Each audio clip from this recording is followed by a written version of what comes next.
सभी को नमस्ते।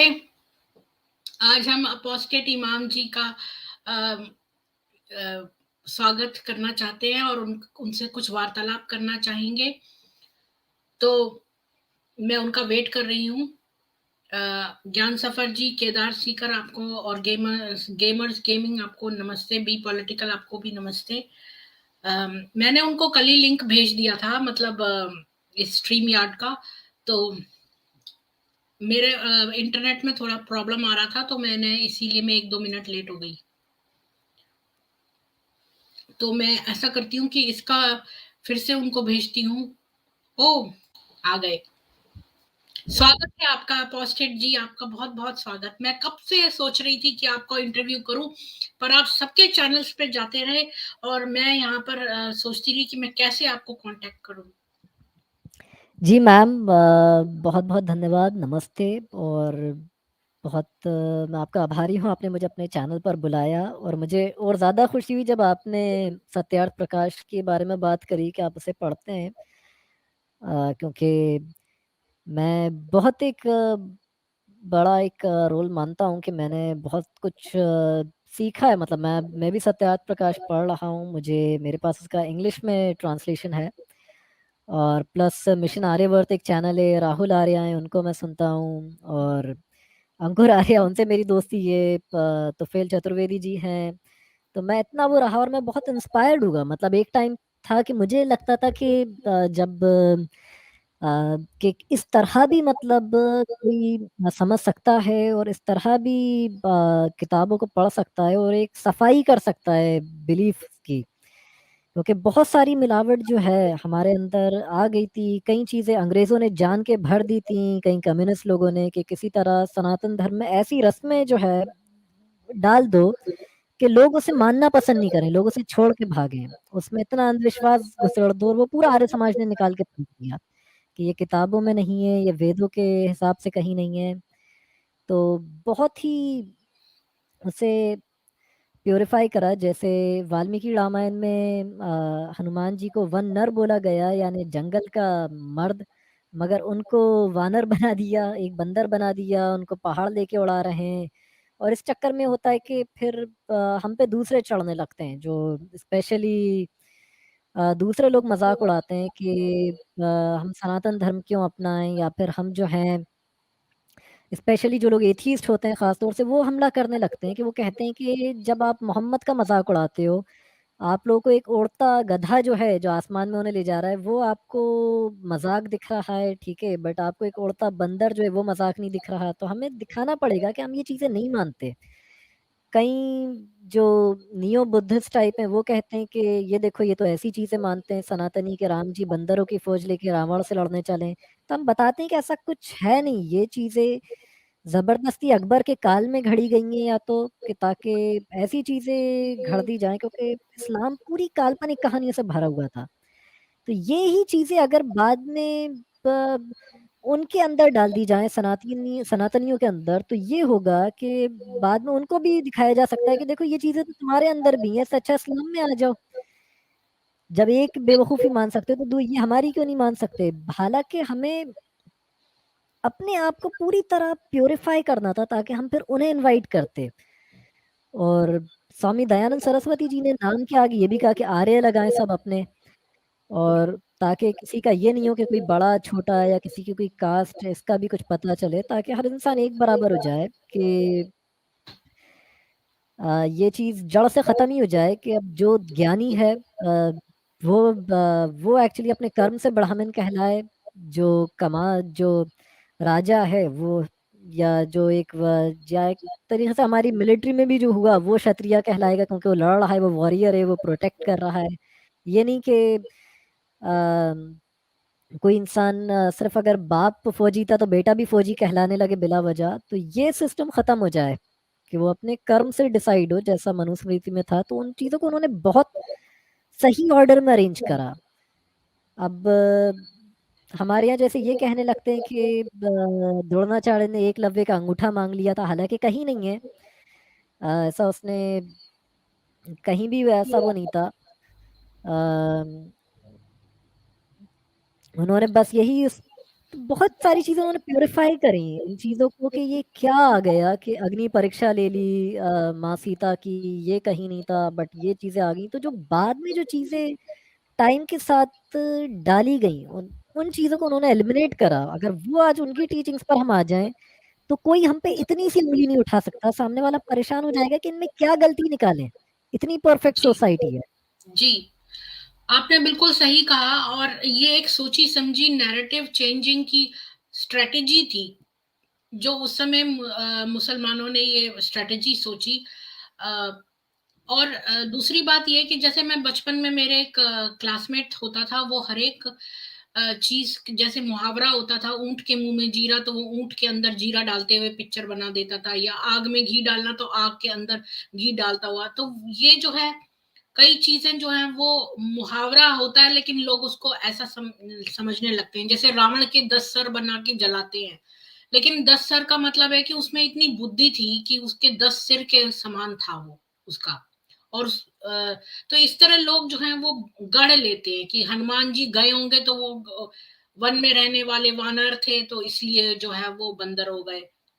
ये सारी चीज़ें जो हैं वो इसी से आती है, इग्नोरेंस से। तो आज मैंने आपको इसलिए इनवाइट किया क्योंकि मेरे अंदर मैंने आपका जो सुना था इंटरव्यू और चैनल्स पे, तो मुझे एकदम लगा कि बिल्कुल आपके जो अंदर एक जिज्ञासा बहुत ज़बरदस्त है कि चीज़ों को जानने की, ऐसे मेरे अंदर भी एक बहुत बड़ी जिज्ञासा होती थी हर एक चीज़ को जानने की। तो मैं ये जानना चाहती हूँ आपसे कि वो कौन-सी टॉप मोस्ट 3 थिंग्स थी जिसकी वजह से आपने डिसाइड कर लिया कि इस्लाम नहीं है आपके लिए? टॉप 3।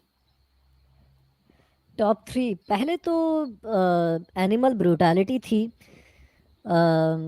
मतलब हुआ यही था कि मैं एक शिया फैमिली के अंदर पैदा हुआ और बहुत ही रिलीजियस फैमिली थी और सारी ज़िंदगी बस यही हुआ कि मुहर्रम चल रहा है और ख़ास तो उसमें मातम करना, ताज़िए निकालना, अलम लेके निकलना, ये सारी चीज़ें मतलब घर की रस्मों में आम थीं और मेरी भी पीठ पे कई निशान थे मतलब मातम करने के जो हम ज़ंजीरों से अपने आप को पीटते थे, अंगारों पे चलते थे।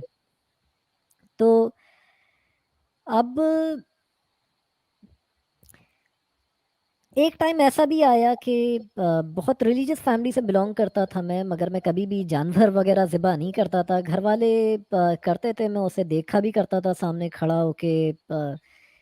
बहुत ज़्यादा एक रिलीजियस फैमिली थी। पापा भी नमाज़ पाँचों टाइम की पढ़ते थे। एक्चुअली शियाओं में 3 टाइम की नमाज़ पढ़ते हैं। मतलब नमाज़ 5 ही पढ़ते हैं बट 3 टाइम के अंदर पढ़ते हैं कि ज़ोहर और असर जो है यानी दोपहर की और शाम की नमाज़ जो है वो मिला लेते हैं, जिसे वो ज़ोहरैन कहते हैं। और मगरिब और इशा यानी जो सूरज डूबने के बाद जो मुस्लिम नमाज़ पढ़ते हैं, जिसे मगरिब कहते हैं, और रात के टाइम जो नमाज़ पढ़ते हैं, इसे इशा कहते हैं, वो साथ ही पढ़ लिया करते थे, उसे मगरिबैन कहते थे। तो अब उसके बाद ये चीज़ें थी कि नमाज़ पढ़ना, फिर उसके बाद मम्मी को जब भी देखता तो हाथ में उनके कुरान होता, वो नमाज़ पढ़ती रहती, हाथ में तस्बीह होती और हमेशा एक बहुत ही घर में एक पर्दे का एक माहौल था, ऐसी सोसाइटी में मैं रहा। और तो उससे एक एनिमल ब्रूटैलिटी जो थी उसने मुझे काफ़ी एक वो करा कि एक बार ईद उल ज़ुहा का टाइम आया और उसके बाद घर वालों ने यही कहा कि चलो इस बार तुम जानवर काटना, और मुझे बड़ा अजीब लगा कि अ, एक बकरा था जिससे मुझे बड़ा एक इमोशनली मैं अटैच भी था, क्योंकि वो बेचारा कहीं गाँव से लाया गया था कि सस्ते में वहाँ से पे मिल जाते थे। शहर में लोग काफ़ी महँगे बेचते थे, तो गाँव से ही कोई रिश्तेदार जाके ले आए थे। तब वो अकेलेपन से इतना डरता था वो बकरा कि वो कोई ना कोई उसे सामने चाहिए था कि इंसान कोई दिखता रहे। तो उसे छत पे मेरे ही कमरे के सामने बाँध दिया गया और मैं खिड़की खोल के गर्मियों में सोता था कि उसे कम से कम मैं नज़र आता, वरना वो चिल्लाता रहता उसके सामने अगर कोई नहीं रहता, वो अकेले में इतना डरता था। तो काफ़ी इमोशनली अटैच एक वो था, कई बार वो मेरी गोद में सर भी रख लेता और बहुत ही मुझे भी उससे एक लाड़ प्यार हो गया और उससे कहा कि इसी को तुम्हें काटना है कि ईद के टाइम पे मेरे हाथ में एक बड़ा-सा एक छुरा दे दिया और 4-5 लोग उसके हाथ-पैर पकड़ के उसे दबोच के बैठ गए उस बकरे को और कहा कि तुम इस पे मेरा दिल भी नहीं कर रहा, मुझे धक्का दिया कि जाओ उसे उस पे अपना हाथ चला और मुझे बड़ा एक अजीब उस पे वो लगा, बट उसको जब मैंने एक तो आप एक किसी जानवर पे जब आप चलाते हो, आप उस पे छुरी टच ही करते हो, जब वो हिलता है या फड़फड़ाता है वो दर्द से, और एकदम जो उससे खून उड़ता है, जो एकदम वो उड़ के मेरे ऊपर हाथ पे मुंह पे आया और उस बेचारे पे, और मुझे ऐसा लगा कि क्या कर दिया कि जब वो बेचारा, क्योंकि वो सांस ना अब ले सकता, उसका विंड पाइप, थ्रोट पाइप जो है वो कट गया, वो ना सांस ले सकता है ना छोड़ सकता है, वो तड़पता हुआ हाथ पैर चलाता रहेगा। और उसके बीच में भी ये होता है कि उसकी बॉडी ठंडी नहीं हो जाए, तो उसका जब गला कटा होता है जल्दी से उसकी टांग से खाल उतार के उसे ऊपर टांग देते हैं और उसकी बॉडी से खाल उतारते रहते हैं। तो मुझे वो चीज़ उसने ऐसा वो हर्ट करा कि मैं, मेरी एक रिसर्च अपनी तरफ थी, किताबें मैं हजारों पढ़ा हुआ था, बट वो एक चीज़ जो थी एक ट्रिगर पॉइंट बन गया कि मैं चुपचाप आया। और मतलब लड़कों का ये होता है कि वो किसी के सामने रोते नहीं, इमोशनल नहीं होते, वो एक लड़कियों की निशानी पाई जाती है। मुझे इतना अजीब लगा कि क्या कर दिया यार मैंने, क्या अंदर से इतना एक गिल्टी फील हुआ कि चुपचाप आया, पूरे हाथ खून में थे, वॉश बेसिन में हाथ धोए, और चुपचाप मैं बाथरूम के अंदर बैठ के जो है मैं रोने लगा। मतलब मैं बहुत बुरी तरह रोया कि मुझे इतना अजीब लगता कि क्या कर दिया मैंने, कोई बहुत बड़ा कोई सिन कर दिया या कोई ऐसी चीज करी जो मेरे हाथ से नहीं होना थी। और उस चीज ने मुझे काफी एक वो भी करा कि मैं अपनी किताबों को, अपने टेक्स्ट को पढूं कि क्या कि वो खुदा क्या है, या वो क्या चाहता है मुझसे, कि आखिर उसको क्यों इन चीज़ों की ज़रूरत पड़ रही है। और या जानवर मारना ही था तो एक बार में उसका सर उड़ा देता, कि उसकी बॉडी से पूरा अलग हो जाता है। एक ब्रूटल तरीका कि वो घंटों तड़प के मरे, हलाल करने का, उसे ज़िबा करने का, वो ही उसे क्यों पसंद है। तो शियों में मौलाना फरमान अली साहब हैं, उनका कुरान का सबसे पॉपुलर इंडिया के अंदर उनका ट्रांसलेशन है, छोटी सी कमेंट्री है, शॉर्ट कमेंट्री मतलब उन्होंने करी, तो मैं उसको लाया और उसको मैंने पढ़ना स्टार्ट करा। और जब मैं उसको पढ़ता रहा तो बहुत सारी चीज़ें ऐसी आई कि अ, बहुत सारी चीज़ें ऐसी आई जो अच्छी नहीं लगी मुझे। मतलब जैसे उन महिलाओं का जो है प्रॉपर्टी में आधा हक है कुरान में, सूरह निसा की आयत 11 के हिसाब से आप उनको पीट सकते हो, सूरह निसा की आयत 34 के हिसाब से आपने आयत 24 के हिसाब से सेक्स स्लेव भी बना सकते हो। तो पहली इतनी बात सारी, आपकी थी एनिमल ब्रुटेलिटी, आपका रीजन था। तो टॉप 3 रीजंस में से पहला आपका एनिमल ब्रुटेलिटी था, और दूसरा था कि विमेन के राइट्स ना होना। उनके राइट्स नहीं थे, और तीसरा ये था कि हर चीज जो है वो नफरत की तरफ थी। मतलब कुछ भी पीसफुल नहीं था। मतलब ये जो मौलवी भले ही मुस्लिम भले ही कितना ही दिखा दें, बट हमें एक्चुअली ने कोर अंदर गहराई से हर चीज में डूब के पड़ा है कि ये चीजें लिखी हुई हैं। तो मतलब इतनी गहराई में इतनी नफरत है कि मेरी उम्मत का एक गिरोह हमेशा हक पर रहेगा, भली पूरी उम्मत ही क्यों ना गुमराह हो जाए। वो हमेशा जो है जिहाद पर और खिताल पर कायम रहेगा। खिताल यानी एक से ज्यादा लोगों की जान लेना। खिताल पर कायम रहेगा यहाँ तक कि अल्लाह का हुक्म क़यामत बर्पा हो जाएगी। तो एक वही लगता है कि मतलब जो सच्चा गिरोह है मोहम्मद के हिसाब से, जो सच्चे इस्लाम पे हमेशा रहेगा, वो होगा जो हमेशा खिताल पे यानी लोगों की जान लेने पर कायम रहेगा। महदी आके जो है, एक मोहम्मद ने एक आदमी के आने की भविष्यवाणी करी कि कयामत के समय आएगा और वो सबको मारेगा, पूरी दुनिया को लड़के जीत लेगा, और उसके बाद दुनिया पे कम से कम 7 साल वो राज करेगा, या शियाओं के हिसाब से तकरीबन 40 साल वो राज करता रहेगा। और उसके बाद पूरी अ, दुनिया जो है वो उस टाइम इस्लाम के आगे घुटने टेक देगी। और उसके बाद ईसा भी आएंगे, वो भी लड़ेंगे। दो गिरोह ऐसे होंगे जिन्हें जहन्नम की आग छू तक नहीं पाएगी, एक जो ईसा के साथ जिहाद करेगा और दूसरा जो गजवा हिंद करेगा। यानी कयामत के टाइम जो है दुनिया ख़त्म होने से पहले दो ऐसे मतलब गिरोह होंगे जिन्हें दो ऐसे ग्रुप होंगे जिन्हें मतलब जहन्नम की आग छू भी नहीं सकेगी। यानी वो सबसे बड़े लेवल के जन्नती होंगे। नसाई की हदीस 3177 है कि एक तो ईसा के साथ जिहाद करेगा, दूसरा जो गजवा हिंद करेगा। तो इतना एक ये एक बहुत बड़ी बात है, क्योंकि आप जाकिर नाइक के चेले थे, तो आप तो लोगों को कन्वर्ट कराते थे इस्लाम में, तो अचानक से आपको उसमें जो है वो इतनी सारी लड़ाइयाँ और जो है अशांति नज़र आने लगी। तो आपको आपका दिमाग खुल गया। तो एक बात बताइए कि जो इतने सारे एजुकेटेड मुस्लिम्स हैं, वो इतने समय तक रिलेंटलेसली जो है वो उसको डिफेंड क्यों करते हैं? पढ़ते ही नहीं। हमारे साथ ये था कि हमें सब वहाँ पे पढ़ाया जा रहा था, उसी के बीच में मैं मतलब इतने डाउट्स पकड़ लेता था। मतलब मौलवी इस तरह डिफेंड करते, वहाँ पे भी मेरे दिमाग में वो आते कि 50 डाउट कि ये हदीस इतनी नफरत की बात कर रही है, ये इतनी नफरत की बात कर रही है। वो कहते कि हदीस तो झूठी भी हो सकती है, वो तो मोहम्मद की मौत के काफ़ी टाइम बाद लिखी गई, तकरीबन 150 साल बाद मतलब हदीसें लिखना शुरू हुई जब मोहम्मद नहीं रहा। तो इनमें हो सकता है कि कोई बात मोहम्मद के नाम पे किसी ने घड़ ली हो। बट उसी तरफ ये कहते कि चलो हदीसें झूठी हो सकती हैं, कुरान में भी ये नफरत की बात है, तो कहते तो मोहम्मद के टाइम पे थी और काफिर जो थे वो लड़ रहे थे इसलिए ये थी। फिर उनको देखो कि ये वर्स कब के लिए उतरे थे, तो पता चलता था कि जितनी ही मार काट के वर्सेस थे वो एक्चुअली मोहम्मद ने लड़ाई पहले करी थी। वो इसलिए वो वर्सेस नहीं उतरे थे कि मोहम्मद अपने आप को डिफेंड करे, उसने खुद ही जाके जबरदस्ती काफिरों पे हमला कर दिया जब वो रात के टाइम सो रहे हैं, आराम कर रहे हैं, अपने खेतों में काम कर रहे हैं, और उनको मार दिया, उनकी औरतों को गुलाम बना लिया। और और ऐसे आर्टिजन्स जिनको लड़ाई करना नहीं आता था, वो तो खाली आर्टिजन्स थे, स्किल्ड क्राफ्ट्समैन थे, जिनको लड़ना नहीं आता था और जिनके पास औजार नहीं थे लड़ने के, उनको भी मार दिया और 74 रेड्स करी। तो क्या ये कहना सच होगा कि अगर हम कहें कि जो बहुत ज्यादा इस्लाम को पढ़ लेता है उसे उसकी गंदगी नजर आने लगती है, और जो कम पढ़ा होता है इस्लाम का, उसे वो उसको डिफेंड करता चला जाता है? जो कम पढ़ा लिखा होता है वो डिफेंड करता जाता है, और स्कॉलर्स की भी काफ़ी वो होती है। मतलब वो भी मौलवी बहुत गुमराह करते हैं। मतलब मौलवियों को ये वो इसलिए कट्टर बातें मौलवी नहीं कर पाते हैं क्योंकि उनको लगता है कि वह तो जेल में चले जाएंगे डेमोक्रेसी की वजह से। जो मुस्लिम कंट्रीज में जहाँ वो पावर में, वहाँ वो ये कट्टर बातें करते हैं, और वहाँ भी वो अगर नहीं कर पाते हैं तो इसलिए क्योंकि वहाँ पे कोई किंग जो है वो रूल कर रहा है, तो वो नहीं चाहता कि उसकी कंट्री में कोई बगावत आ जाए, क्योंकि इस्लाम में बादशाहत का कॉन्सेप्ट नहीं है बल्कि खिलाफत का कॉन्सेप्ट है।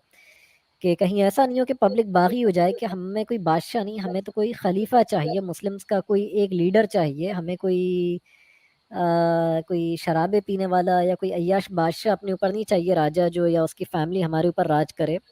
तो इसलिए सऊदी भी ऐसा है कि सऊदी भी अब मौलवियों को ज़्यादा कट्टर चीज़ें नहीं करने देता, इसलिए उसने तबलीगी जमात पे बैन लगा दिया, क्योंकि सबसे ज़्यादा एक्सट्रीमिज्म को प्रमोट करता है तो कोई वो है देवबंद, जो इंडिया के अंदर है। और तबलीगी जमात का काम यही है कि नमाज रोज़े की आड़ में वो देवबंदी आइडियोलॉजी को प्रमोट करती है, कि लोगों के घर घर जाएगी और वो लोगों को नमाज रोज़े की आड़ में लोगों को देवबंदी सेक्ट के पीछे लगा देगी। तो इसलिए सऊदी ने भी उन्हें बैन कर दिया कि बहुत कि कहीं ऐसा नहीं हो कि ये जो है हमारे लिए आगे जाके मुसीबत बन जाए। और जैसे ही जब से तालिबान पावर में आया तो और डर गया।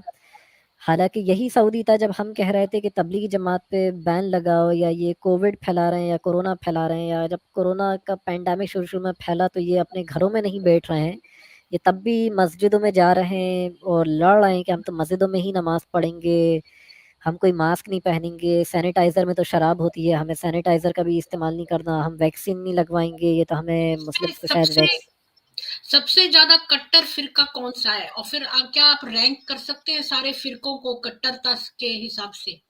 सबसे कट्टर कुतुबी सलफी हैं। उसामा बिन लादेन भी इसी सेक्ट से था, पूरी आईएसएस इसी सेक्ट से थी, एमन अल जवाहिरी इसी से थे। मतलब इसे इस तरह समझें कि ये मतलब ऐसे वैसे तो एक कॉम्प्लेक्स चीज़ है, बट वहाबीज जो हैं उनके अंदर मतलब दो सेक्ट हैं एक्चुअली, देवबंदी और सलफी। तो वहाबियों के ही ये दो सेक्ट हैं। देवबंदी जो हैं वो इमाम अबू हनीफा के पीछे चलते हैं, यानी मोहम्मद की डेथ के 70 साल बाद ये पैदा हुए थे। और अबू हनीफा जो है उन्होंने कोई किताब नहीं लिखी थी, उनके जो स्टूडेंट्स थे वो उनकी कोई बात को सुनते तो उसे लिख लिया करते थे। तो अबू हनीफा ने ना कोई हदीस की किताब लिखी, ना कोई कमेंट्री करी मोहम्मद की लाइफ पे किसी भी चीज़ पे, वो सिर्फ सारी ज़िंदगी बस फतवे देते रहे कि ये हराम है, ये हलाल है। तो अबू हनीफा के मानने वाले इंडिया, पाकिस्तान, बांग्लादेश में हैं, यानी देवबंदी और बरेलवी और सूफ़ी, ये इमाम अबू हनीफा के पीछे ही चलते हैं पूरे। तो तो इनकी पहचान, सबसे कट्टर हो गए कुतुबी जो आप कह रहे हैं, और उसके बाद हो हाँ, गए देवबंदी।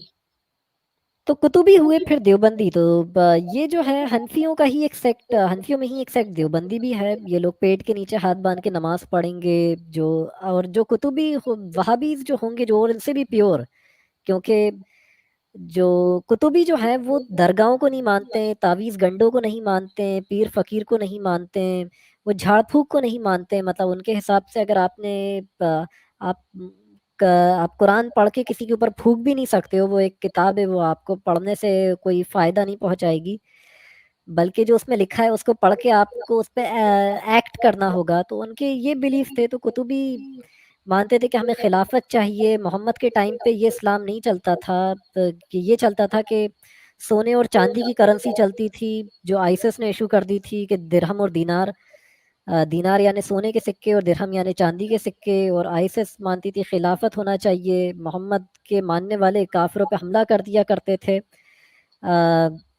अगर वो पावरफुल नहीं है। और अगर वो पावरफुल हैं, अगर वो भी फ़ौज लेके तैयार हैं, तो उनकी फ़ौज को कहते कि इस्लाम कबूल कर लो, और कर लेते हो तो तुम हमारे भाई हो, तुम ज़कात दोगे खलीफा को, और उसके बाद तुम शरिया लॉ के नीचे रहोगे। अगर इस्लाम कबूल नहीं करते हो तो तुम तो भी शरिया लॉ के नीचे रहो, जिजिया दे के, टैक्स दे के। जिजिया यानी जिंदा रहने की कीमत, प्रोटेक्शन मनी, यानी आप एक तरीके से सिर्फ एक जिंदा रहने की कीमत दे रहे हो हर साल, ताकि आप सरवाइव कर सको। वो नहीं दे पाओगे तो या तो आप मरो या इस्लाम कबूल कर लो, बचने का ही ऑप्शन है। तो आप इस रिलीजन में कन्वर्ट हो जाओगे उस टैक्स से बचने के लिए। अच्छा, और एक बोहरा कम्युनिटी और एक जैदी कम्युनिटी, इन दो के बारे में आपका क्या? बोहरा एक्चुअली शियाओं का ही एक सेक्ट है। वैसे तो गुजरात में ये ज़्यादा वो हैं। बोहराओं के साथ ये था कि शियाओं का ही एक सेक्ट था। जैसे शिया जो है ज़्यादा, जो मेजॉरिटी है वो इश्नाशरी है, 12 इमामों को फॉलो करते हैं, हज़रत अली से लेके इमाम महदी तक। तो हुआ ये था कि पहले इमाम अली थे, फिर इमाम मतलब इमाम नमाज पढ़ाने वाला नहीं। जो शियाओं में इमाम का कॉन्सेप्ट है वो ये है कि इमाम मीन्स खलीफा, मतलब ऊपर वाला खलीफा बनाता है उसे इमाम कहते हैं। और ऊपर वाले ने इन 12 लोगों को ही इमाम बनाया था, यानी सिर्फ यही 12 खलीफा थे और कोई नहीं था। ये 12 लोग जो हैं ये ऊपर वाले ने इन्हें अपने ही नूर से बनाया था, यानी ये ऊपर वाले का ही एक पार्ट है। ये लोग अपना पैदा होना तय करते हैं, ये लोग अपना मरना भी तय करते हैं, ये लोग पूरा यूनिवर्स चलाते हैं। ये लोग यही लोग मरने के बाद भी सबकी मदद करते हैं। ये इंसान को, मतलब एक तरीके से जो भी हो रहा है ये यही सब कर रहे हैं। पूरा यूनिवर्स इन्होंने बनाया, कौन कब पैदा होगा, कौन कब मरेगा, आज के दिन किसे कितना खाना मिलेगा, हर चीज़ इनके तो जो कंट्रोल में। ये बोहरा कम्युनिटी है उसमें फीमेल जेनिटल म्यूटिलेशन होता है, इसलिए मैं पूछ रही थी कि वो कट्टरता में कहाँ स्टैंड करता है। आपने कहा कुतुबी सबसे कट्टर, उसके बाद आते हैं वहाबी, देवबंदी, और फिर उसके बाद तो कुतुबी वहाबी या देवबंदी वहाबी, ये दोनों वहाबीज के सेक्ट हैं, यही दो सबसे कट्टर हैं। बस इनमें थोड़े बहुत डिस्प्यूट्स हैं नमाज को लेकर। नमाज का तरीका अलग है। 3 तलाक को कुतुबी नहीं मानते, जैसे सऊदी को मतलब समझ लें। कुतुबी पूरा सऊदी में जो इस्लाम है पूरा उसी पे चलते हैं, बट सऊदी में खिलाफत नहीं है। मतलब बस सऊदी के इस्लाम में ये चीज़ें ऐड कर लें, बस आपके एक खलीफा ले आए, काफिरों को मारो काटो, जिजिया लो, इस्लाम कबूल करवाओ, ये कॉन्सेप्ट और ले आए जो सऊदी अभी नहीं कर रहा है, या वहाँ के मुस्लिम्स। और फिर उसके बाद आप औरतों को सेक्स स्लेव बनाना, गुलाम बना के बिकवाना, ये चीज़ें और ले आए, और गोल्ड और सिल्वर करेंसी ले आए, दिरहम और दीनार। तो वो वही हो गए बस। जब अभी सऊदी में ये नहीं है तो इस पे आईसिस के जो है वो कुतुबी है, और देवबंद जो तालिबान जो है वो देवबंदी है। इसलिए दोनों आपस में लड़ते हैं, ये एक दूसरे को काफिर ही समझते हैं वो एक और दूसरे को। सऊदी भी कुतुबी है सऊदी मतखली बिना वहाबी है। खिलाफत के। सऊदी मतखली वहाबी है, जिसे इंडिया, पाकिस्तान, बांग्लादेश में अहले हदीस भी कहते हैं उन्हें, मतखलियों को। और इनके अंदर वैसे कुतुबियों से कोई भी डिफरेंस नहीं है। जैसा मैंने कहा ये चीज़ें ऐड कर दें कुतुबियों में तो मतलब मदखलियों में ऐड कर दें तो कुतुबी बन गए कि खिलाफत, जिहाद, जिजिया लेना, औरतों को स्लेव अच्छा, बनाना। तो अब आप एक बात बताइए कि चूंकि आप जाकिर नाइक के चेले थे और आप कन्वर्ट करते थे, और अब आप मुसलमानों को बहुत अच्छी तरह से समझते हैं, उनके बीच में रहे और डिफरेंट फिरकों के क्या इमोशंस हैं और वो कैसे, तो अगर हमें इनको इस्लाम से बाहर निकालना है, और तो इसका क्या रहस्य है कि इनको कैसे करा जाए, इनसे इनसे अ, इस्लाम कैसे छुड़वाया जाए, और क्या करना चाहिए, और इनसे किस तरह से वार्तालाप, क्या क्वेश्चनिंग करनी चाहिए, क्या क्वेश्चन कर करके और डिस्कशन कर करके तो ये उसको डिफेंड करते ही चले जाते हैं, तो इनको तोड़ने का क्या वो है, की है। पहले तो हमें ऐसे मीडिया से छुटकारा पाना होगा जो इन लोगों के अंदर गलती नहीं गिनाता बल्कि सिर्फ हमारे अंदर गलती गिनाता है। क्योंकि दिक्कत ये कि उनके अंदर कोई जैसे इवन दाऊदी बोहराओं की बात करें तो उन पे बात जैसे छूट गई थी कि वो लोग कट्टर नहीं है, वो लोग 21 इमामों में मानते हैं। बस मतलब ये समझ लें कि जहाँ शियाओं में 12 लोग सब कंट्रोल कर रहे हैं तो वो अली को मिला के 21 यानी 22 लोगों को मानते हैं कि वो सब कंट्रोल कर रहे हैं 21 की जगह ज़्यादा। उनकी क्वांटिटी ये है। और तो दाऊदी आपका बोहरा मतलब वैसे है कि जो दाऊदी हैं वो सबसे जल्दी कन्वर्ट होंगे, मतलब जो दाऊदी सबसे कम बोहराओं को कोई कट्टर है वो। नॉलेज नहीं होता, कुछ भी उन्हें नॉलेज नहीं होता। वो सिर्फ ऐसी कम्युनिटी है कि वो सिर्फ उनके अपने लीडर के पीछे चलते हैं। लीडर ने ये बता दिया इस तरह के कपड़े पहनो ताकि आम मुस्लिम से अलग दिखाई दो, अपनी मस्जिद अलग ये लोग बनाओ। कहाँ पाए जाते हैं दाऊदी? ये वैसे मिस्र में ये कम्युनिटी पैदा हुई थी। अरवा हुसैन मिस्र की एक राजकुमारी थी। तो उसने एक जोएब बिन मूसा नाम के एक आदमी थे, उनको उन्होंने अपना उन्होंने दाई बनाया था। यानी वो शिया इस्माइलिया सेक्ट से थी, जैसे इस्माइली शिया थी। अ, इस्माइली शिया इस तरह समझें कि अली के बेटे हैं हसन, जिनको हम्म, शिया दूसरा इमाम मानते हैं। हसन के एक भाई हैं छोटे हुसैन, जिन्हें शिया तीसरा इमाम मानते हैं। हम्म, और इसी तरह हुसैन के एक बेटे हैं जैनुल आबदीन, और जैनुल आबदीन के बेटे हैं मोहम्मद बाकिर, जिन्हें पांचवा इमाम माना जाता है, जैनुल आबदीन को चौथा। और मोहम्मद बाकिर जो हैं उनके एक बेटे हैं जाफर सादिक। तो जाफर जो हैं उनके दो बेटे हैं। एक इस्माइल हैं, जिनसे जिन लोगों ने इस्माइल को इमाम मान लिया, उन्होंने माना कि जैसे ऊपर वाला प्रॉफिट चुनता है इसी तरह वो इमाम चुनता है। इमाम पे भी शिया मानते हैं कि उस पर वही उतरती है, यानी ऊपर वाला उससे कम्युनिकेट करता है, ऊपर वाला उससे बातचीत करता है। और वो मोहम्मद को ऊपर वाले ने अपने नूर से बनाया और मोहम्मद के नूर से इन इमामों को बनाया। तो वो मानते हैं कि ये अपना पैदा होना, अपना मरना, हर चीज़ तय करते हैं। यानी जो पावर ऊपर वाले के पास है वही इन इमामों के पास भी है, और वही पावर मोहम्मद के पास भी थी। तो ये शियाओं का कॉन्सेप्ट आपके है। पास इतनी नॉलेज है कि इतना सारा आप बताने लगते हैं कि वो मेरा मेन क्वेश्चन उसमें से वो हो जाता है, हाँ, आपके वो पास बट बहुत नॉलेज है। मैं वही इस पे वो हो जाता हूँ कि बहुत ही एक बड़ा समंदर की तरह है। तो अब ये जो है हाँ, जब जो इनको इनके कैसे छठ कन्वर्ट किया जाए, इनको कैसे इस्लाम से बाहर निकालने का क्या नुस्खा है, आपके पास कोई ऐसा दाऊदी चमक? बोहरा का कोई रिलीजन नहीं है। उनका रिलीजन सिर्फ और सिर्फ जो है वो एक मतलब जब शियाओं ने इन पे जुल्म करा, जब 12 इमामों के मानने वाले इनसे लड़ने लगे, अरवा हुसैन ने जब इस्माइली कम्युनिटी को, कि जो इस्माइल को इमाम मानते थे, छठा इमाम जो था इनका जाफर सादिक, उसके बेटे इस्माइल जो थे उसको जो इमाम मानते थे वो इस्माइली कहलाया। और वहीं से वो लोग उनकी औलादों को पकड़ते हुए 22 इमामों तक गए।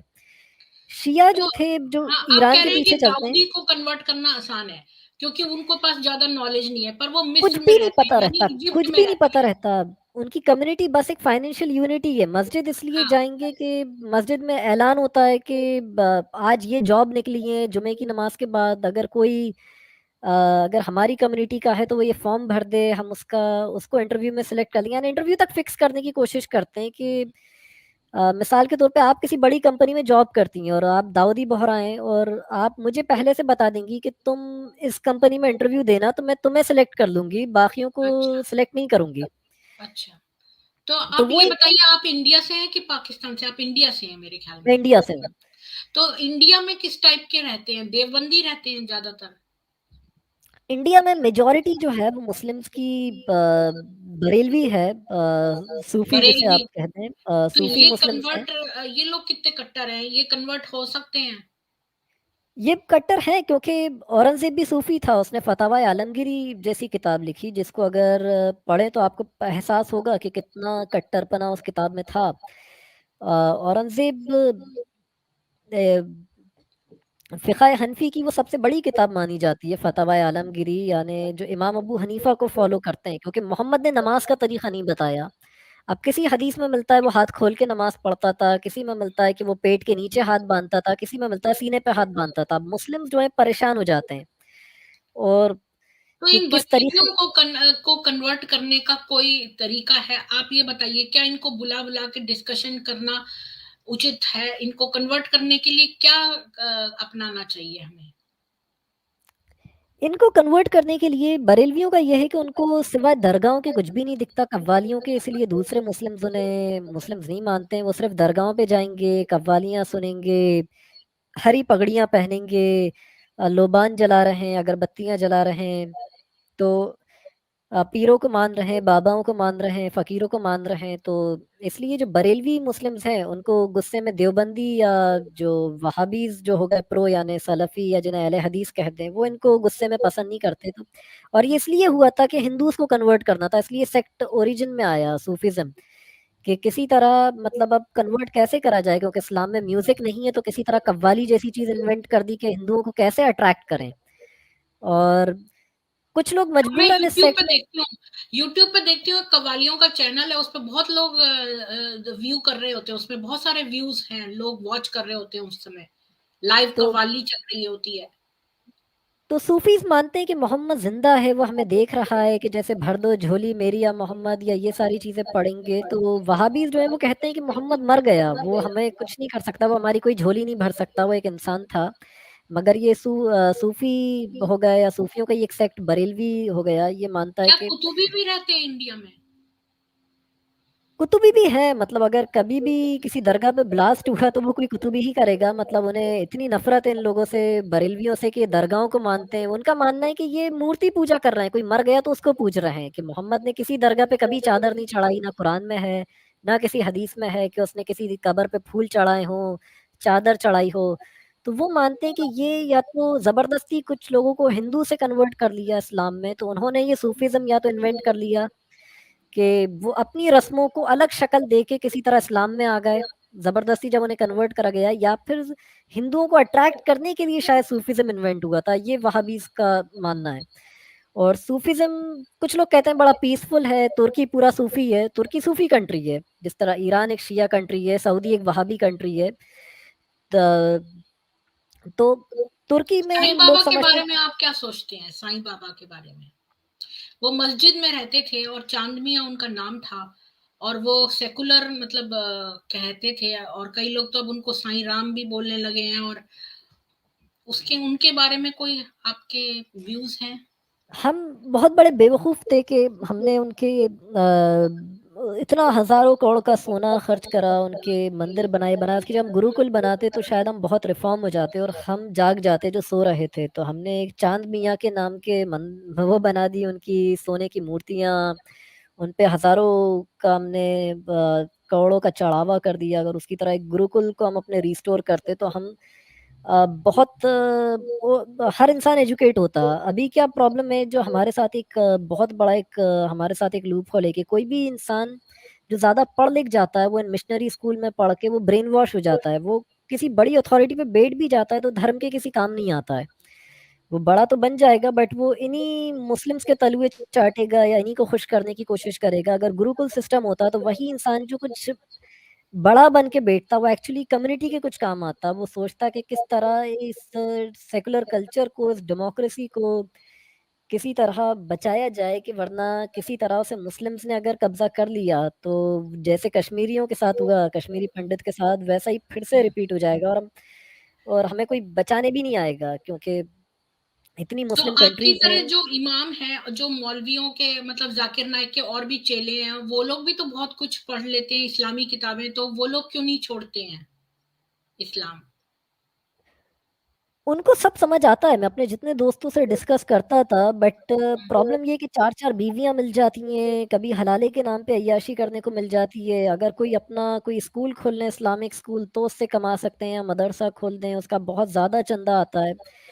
अब जैसे कहीं मैं अपने शिया तो उस्तादों को औरतों और जानता हूँ। पैसों का लालच, औरतों और पैसों का औरतों और पैसों लालच। का लालच, इवन इतनी कमाई होती है कि मैंने देखा है कि कई लोगों ने अपने इस्लामिक स्कूल चला लिए, तो वो इतना कमा रहे हैं कि महीने का 10-10 लाख जो है वो कहीं घसीट रहे हैं। इवन शियाओं में भी जब बयान करता है कोई स्कॉलर, तो ये हालत थी कि हर बयान के मिनिमम 40 45 हज़ार वो उठा लेता था, सिर्फ आधा या 1 घंटा एक बयान करने के। तो इस चीज़ में कमाई बहुत है। अब आप एक डॉक्टर इंजीनियर इतना नहीं कमा सकता कि सिर्फ आपको आधा या 1 घंटे बोलना है और आपको उसके इतने पैसे मिल जाएँ, तो वो इंसान क्यों एक आइडियोलॉजी को छोड़ेगा जानते हुए भी कि वो झूठ है। अभी आप उनसे टच में हैं जो आपके वहाँ थे लोग जहाँ आप कन्वर्ट करते थे? नहीं, मैं उन लोगों से टच में बिल्कुल भी नहीं हूँ, क्योंकि वो लोग बहुत ज़्यादा एक्सट्रीमिस्ट होते जा रहे थे। मुझे उन लोगों से इतना डर लगता था, उनकी बातें इतनी कट्टर होती थी कि मुझे लगता था किसी दिन ये कुछ गलत नहीं कर दें। उनको अगर ये शक हो जाए कि आप एक एक्स मुस्लिम हो, तो आपको और वो लोग ऐसी बातें करते थे कि हमें तो यार इंडिया में भी शरीयत लाना है, ये हिंदू तो राम मंदिर बना के खुश हैं, इनको इसी में खुश रहने दो, आगे जाके इनसे सब लूट लेंगे जब हमारी मेजॉरिटी बनेगी, ना ये मंदिर रहेगा ना ये, या जितना पैसा इसमें लगा रहे हैं वो भी हम लूट लेंगे। उनकी बातें इस तरह की रहती थी पूरे टाइम के आईसिस उठती तो उसको वो प्रेज़ करने लगते कि ये कि मतलब ऐसी बातें करते कि किसी तरह इसमें हम चले जाएँ, या ये और किसी आप तरह तो अब इंडिया आ इंडिया जाए। में नहीं हैं, आप तो विदेश में हैं, तो आपको कोई डर की ज़रूरत नहीं है। हाँ, डर की ज़रूरत नहीं है, कुछ लोगों से मैंने ये बातें करी भी, मतलब उनसे कि वो समझ भी गए। उन्होंने कहा कि तुम मुर्तद हो गए हो, या तुम्हारा ईमान इतना कमज़ोर है, ये है, वो है, ये वो 50 उन्हें चीज़ें दिखा दो, बट वो नहीं मानते। उनको इतने सारी चीज़ें गिना दो किताब के अंदर, बट उनको, और उसमें एक साइकोलॉजिकली उनका रीज़न है कि अभी भी वो रिलीजन के नाम पे इतने ऐश कर रहे हैं कि अपने एनजीओ बना दिए, ये दिखा रहे हैं मुसलमानों को कि हम देखो गरीब मुसलमानों को कपड़े देते हैं, खाना देते हैं, ये देते हैं, तो उनको बहुत ज़्यादा कम्युनिटी से फाइनेंशियल एड मिल जाता है। तो इसको अरब रोकने देश। का कोई आपके पास सुझाव है? इसको कैसे रोका जाए? मतलब आप आपकी क्या ओपिनियन है? अब सऊदी ने बैन लगा दिया, हम भी पहले ये स्टेप लें कि तबलीगी जमात पे जैसे उसने बैन लगाया, तो हम इसको इधर भी बैन करें। इनके स्कॉलर्स जो हैं, हम इनके स्कॉलर्स को मॉनिटर करें, उनकी एक-एक एक्टिविटी कि वो क्या फ़ोन कॉल पे बात करते हैं, क्या होता है, उनके मदरसों में कैमरे लगाए जाएँ, उनकी एक-एक चीज़ मॉनिटर करी जाए, ताकि वैसे तो बैन ही लगवा दिया जाए परमानेंटली। जिस अगर हम कश्मीर बंद कर सकते हैं, तो एक मदरसा भी हमें बंद करने में वो नहीं है, हम दूसरे साइड का सहारा लें। जब हम बल्कि देख रहे हैं मोदी ने तो वहाँ पर क्या कंप्यूटर लगवा दिए। 80% मेजॉरिटी जो है वो बरेलवी है, मतलब इंडिया में, और वो इतने कट्टर अच्छा। दुश्मन है कि आप किसी भी मस्जिद चले जाएँ बरेलवियों की इंडिया में, तो उनकी मस्जिदों के बाहर लिखा रहता है कि मेहरबानी करके देवबंदी हज़रात जो हैं वो मस्जिद में तशरीफ़ ना लाएँ, वरना वो अपनी जान के खुद ज़िम्मेदार होंगे। मतलब वो इतनी मुस्लिम्स एक-दूसरे को दुश्मनी के मस्जिद के बाहर लिख देते हैं कि अगर ये आएँगे तो ये अपनी जान के खुद ज़िम्मेदार होंगे, वरना इन्हें मार देंगे हम। इवन बरेलवी अटैक कर देते हैं, तो अगर हमें देवबंद पे बैन लगाना है, तो हम इस 80% मेजॉरिटी का सहारा क्यों नहीं लेते? ये इसके पूरे एक-एक मौलवी चाहते हैं कि देवबंद उनके लिए खतरा है, क्योंकि वो लोग दरगाहों को चलाते हैं, देवबंदी कहते हैं दरगाहों पे मत जाओ, चादरें मत चढ़ाओ, ये सब दुकानें हैं, ये सब तुम्हें लूट रहे हैं, ये तो मुर्दे हैं, ये कुछ नहीं है, और तुम इनसे माँग रहे हो। तो हम एक सेक्ट का सहारा लें, इस दूसरे सेक्ट को ख़त्म करने के लिए, कि हमारे पास उनके पूरे स्कॉलर्स आ जाएँगे। अगर कोई बड़ी, अगर कोई अ, हम इस सेक्ट का सहारा लें, उस सेक्ट शिया को। कितने हैं इंडिया में? शिया की है कोई पॉपुलेशन इंडिया में और उनको हम क्या हिंदुओं में मिला सकते हैं? शिया अनफॉर्चुनेटली पूरे ईरान सपोर्टर ज़्यादातर मिलेंगे, बट ये उनके साथ है, बट शियाओं में भी जो वैसे तो दाऊदी बोहरा भी एक शिया भी सेक्ट है। बहुत कट्टर होते हैं, मैंने ऐसा सुना है कि शिया हाँ, सुन्नी से ज़्यादा कट्टर होते हैं। शिया ज़्यादा कट्टर हैं, क्योंकि शियाओं में ये है कि वो अपनी किताबें कुछ नहीं पढ़ते। शियाओं में 4 सबसे बड़ी किताबें हैं कुरान के बाद, काफ़ी। पहली तो मल्ला हज़्र अल फ़क़ीह, दूसरी किताब है उनकी, तीसरी तहज़ीब अल अहकाम है, और चौथी अल इत्तिसार। मगर शिया इन चारों किताबों के नाम भी पता नहीं होते। ना वो पढ़ते हैं, ना उन्होंने कभी देखा भी नहीं होता है किताबें दिखती कैसी हैं, वो बस शियाओं को ज़्यादा नमाज़ में भी इंटरेस्ट नहीं होता, नमाज़ रोज़े में, वो सिर्फ़ मुहर्रम के टाइम जाएँगे, हुसैन के बारे में सुनेंगे कि उनको कैसे क यज़ीद ने करबला में यज़ीद की फ़ौज ने उन्हें मारा था और घर की औरतों को ज़ंजीरों में बाँध के और घर के बच्चों को ज़ंजीरों में बाँध के ले जाया गया था यज़ीद के पास शाम में। तो वो इसी को सुनाएँगे और इसी पे रोते रहेंगे और बस उसके बाद बयान के शियाओं बाद में एक उनको हरीरा रस्म होती है, हरीरा, वो आपने सुनी है? शियाओं में हाँ, हरीरा रस्म,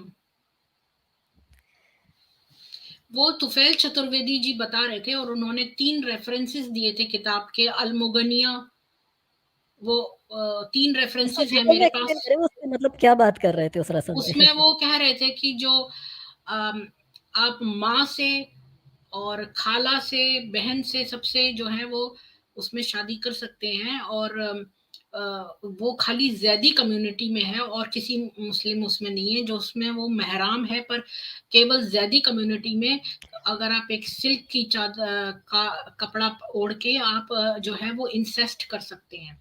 और उसके 3 रेफरेंसेस मेरे पास हैं मौजूद इस समय। अ, हाँ, बट ज़ैदी शिया इंडिया पाकिस्तान में नहीं, यमन में उनकी मेजॉरिटी है। अच्छा, तो मैं यमन समझ में। गया एक्चुअली ये उनकी वजह से दूसरे शिया भी इस रस्म में डिफेम हो गए कि वो तकरीबन 10 मुहर्रम में जैसे शाम गरीबा की उसे मजलिस कहा जाता है शियाओं में, तो ये लोग यही करते हैं कि उस रात जो ज़ैदी शिया की कम्युनिटी है कि वो अंधेरा कर देगी और उसके बाद ये हालत है कि जिस मर्द के हाथ में जिस औरत का हाथ आ जाए वो उसके साथ तो फिजिकल रिलेशनशिप कर सकता है आपके हाथ में, अगर सगी माँ या बहन ही क्यों ना आ जाए। तो उनके अंदर इस तरह की चीज़ें हैं, बट इस तरह का इंसेस्ट जो है इन लोगों में नहीं है, बट बहुत ही शियाओं के साथ प्रॉब्लम ये है कि इतने बड़े हिपोक्रेट हैं कि इन लोगों ने हम सोचते लोगों को लगता था शिया कट्टर नहीं है, क्योंकि अभी तक जितना भी कट्टरपना उन्होंने देखा था दूसरे सेक्ट का देखा था, बट खुमैनी ने दिखा दिया कि ईरान कितना कट्टर है। और इवन हिजबुल्लाह फॉर्म करी जिसने इसराइल से जंग कर ली थी, और वो बता इंडिया में रहे थे भी कि अब मतलब जो माँ-बहन की गालियाँ हैं, वो यहाँ से आई थी। हाँ, वो तो गालियों का ओरिजिन मैं नहीं कह सकता श्योर होके, बट ये जो शियाओं में ये चीज़ है कि सरकारी नौकरियों में सबसे ज़्यादा इंडिया में अगर आपको कोई मुस्लिम दिखेगा तो शिया कम्युनिटी का मिलेगा, क्योंकि ये लोग ज़्यादा कब्रों पे नहीं जाएंगे, मतलब जाएंगे बट मुहर्रम के टाइम इनको इस्लाम याद आएगा, इनको उसके अलावा कभी याद नहीं आता।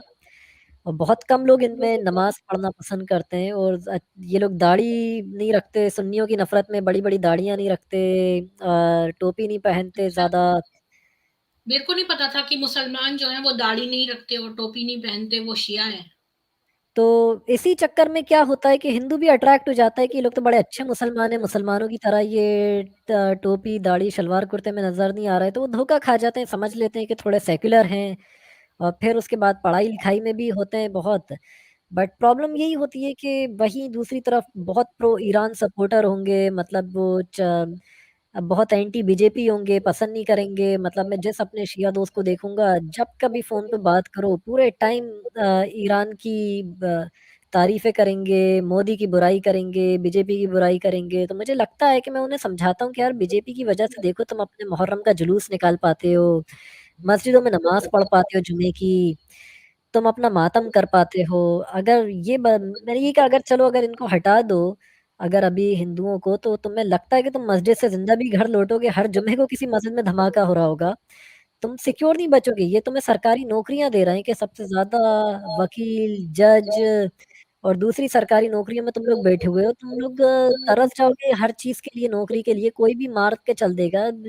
इन लोगों के तो तकरीबन पैर धो के पीना चाहिए, जिन लोग से इतनी नफ़रत कर रहे हो, और वो लोग जो तुम्हारे खून के प्यासे हैं, उनके उनसे तुम्हें हमदर्दी है, और जो लोग एक बात तुम्हारा बताइए, जब आपने इस्लाम छोड़ा तब आपको लगा होगा कि ये बड़ा मुश्किल फैसला होगा, क्योंकि हर एक को लगता है कि हमें जन्नत जाना है और अगर हमने ये इस्लाम के साथ छोड़ दिया तो हम जन्नत नहीं नसीब होगी, तो ऐसा डर लगा था आपको? एक्चुअली मोहम्मद की हदीस है इब्न माजा में, हदीस 3991 और 3992 के, मोहम्मद ने कहा मेरी कम्युनिटी में 73 सेक्ट होंगे, बस सिर्फ एक जन्नत में जाएगा, बाकी सब जहन्नम की आग में झोंक दिए जाएंगे। तो जब अगर देखा जाए तो अब तो 73 भी नहीं, वो भी उसकी झूठी निकली। मुस्लिम स्कॉलर जो हैं वो इंटरप्रिटेशन बदल देते हैं। जब आज देखा जाए कि 10,000 से ज़्यादा सेक्ट इस्लाम में, वो कहते हैं कि नहीं, 73 सेक्ट का ये मतलब होगा कि बहुत ज़्यादा सेक्ट होंगे, बट जन्नत ही सिर्फ एक होगा। तो अगर सिर्फ कोई एक है तो फिर ये इतने सारे एक अल्लाह को मान के, नमाज पढ़ के, रोजे रख के, हज करके, ज़कात दे के, सब कुछ करके भी ये जहन्नमी है, तो फिर क्या रह गया? और इवन जो वो है, इवन जो आईसिस है, उसने भी अपनी मैगजीन पब्लिश करी। उसने कहा, मोहम्मद ने तो ये कहा कि जो शख्स बिना खलीफा के मर जाए उसकी मौत जहालत की मौत है, तो मुसलमानों का तो कोई खलीफा ही नहीं है, तो मतलब सबके सभी काफिर हो जाते हैं, कितनी नेकियां कर लें कि उनकी मौत जहालत की मौत हो जाती है। मोहम्मद के टाइम पे ज़कात खलीफा को दी जाती थी। आज तो मुस्लिम अपनी मर्जी से 2.5% अपनी साल की कमाई की जो बचत होती है उसको गरीबों में बांट देते हैं, जो सेविंग होती है उनकी साल भर की। बट मोहम्मद के टाइम पे खलीफा को, या फिर ये होता था कि जब मोहम्मद जिंदा थे तब तो उन्हें, वरना उनके बाद जो खलीफा होता था उसको दी जाती थी। और खलीफा डिसाइड करता था कि कितनी ज़कात से कितनी ज़कात बैतुल माल, मतलब बैतुल माल होता था उसमें ज़कात जाती थी। जंग में लूटा हुआ जितना माल होता था वो बैतुल माल में जाता था, यानी उसे बैतुल माल कहा जाता था।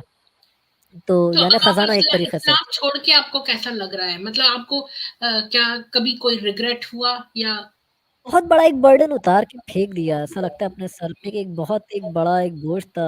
मुझे, जिन लोगों को मैं पर्सनली बहुत बुरी नज़र से देखता था, स्पेशली अगर मुझे देखा जाए कि बहुत ज़्यादा एक हिंदूज के लिए एक नफरत भर दी गई थी। और फिर उसके बाद ये हालत थी कि जब देखा कि यार ये हमसे करोड़ों गुना भी नहीं, अरब गुना बेहतर है, जिनको हम इतना एक बुरी नज़र से देखते थे कि ये तो गाय का पेशाब पीने वाले हैं, ये आप तो ऐसा क्यों सोचते हैं कि ये आपसे करोड़ों गुना बेहतर है? कौन-सी बात से आपको लगा कि हिंदू बहुत बेहतर है?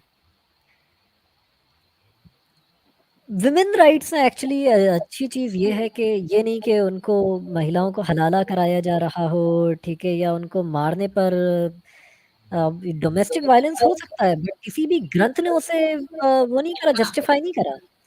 डोमेस्टिक वायलेंस हो सकता है बट किताबों ने जस्टिफाई नहीं करा। इसी तरह ये चीज़, बट यहाँ हलाले को, डोमेस्टिक वायलेंस को जस्टिफाई करा गया है कि मोहम्मद के टाइम पे तो एक औरत को इतनी बुरी तरह पीटा गया, बुखारी की 5825 के वो मैंने 5800। आपके उससे सुन के खूब बुखारी की पूरी डाउनलोड करी और वो वर्ड्स ढूँढे। मैंने आपका ही सुन के और उसमें आपका रेफ़रेंस भी दिया है।